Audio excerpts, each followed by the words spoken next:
welcome again in my video on chapter 6. So first, this video is for part 1, which I have to write a descriptive text about historical buildings, which in my blog I put in the historical buildings of Eiffel Tower.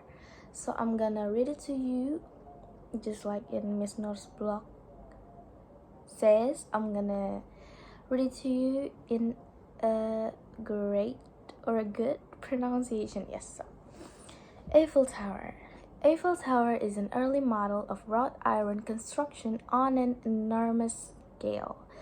The tower was named after the designer Gustave Eiffel, a French engineer who was also designed the Statue of Liberty's framework in New York. At the time of its completion in 1889, the tower was the world's highest man-made structure, and now it's still the tallest structure of Paris, having a great attraction with more than 6 million every year.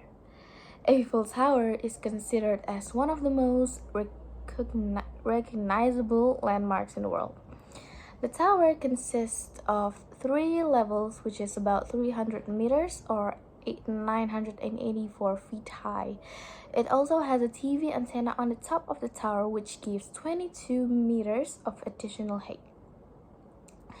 The tower's base platform consists of 4 semicircular arches.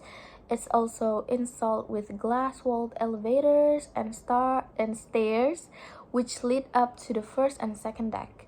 There are also some elevators that go from the second level to the third platform, which is close the topmost part of the tower. Visitors can see a great panoramic view extends for about 80 kilometers or about 50 miles on a clear day.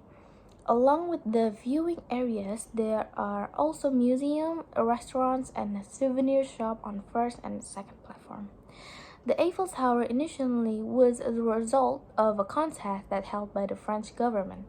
At the time, the government was organizing the 1889 International Exposition, a fair to celebrate a 100-year French Revolution's anniversary. There was a huge enthusiasm from the people around, and more than 100 ideas were submitted. Eiffel's idea was selected among the others with some controversy. The plan required a tower which was constructed almost completely of a series of metal strips. The structure was largely criticized in the planning phase since there was nothing like it had ever been built before. Still, the tower was built with a minor labor force and at a slight cost. The construction took only 2 years between 1887 until 1889. The Eiffel Tower was nearly torn down a few times right after the 1889 fair ended. However, Eiffel then managed changes to the structure that made it more beneficial. There were several additions of changes to the tower. First, a weather station and a military telegraph in 1890 and 1903. It continued with some changes for fairs that were held in 1900, 1925, 1937.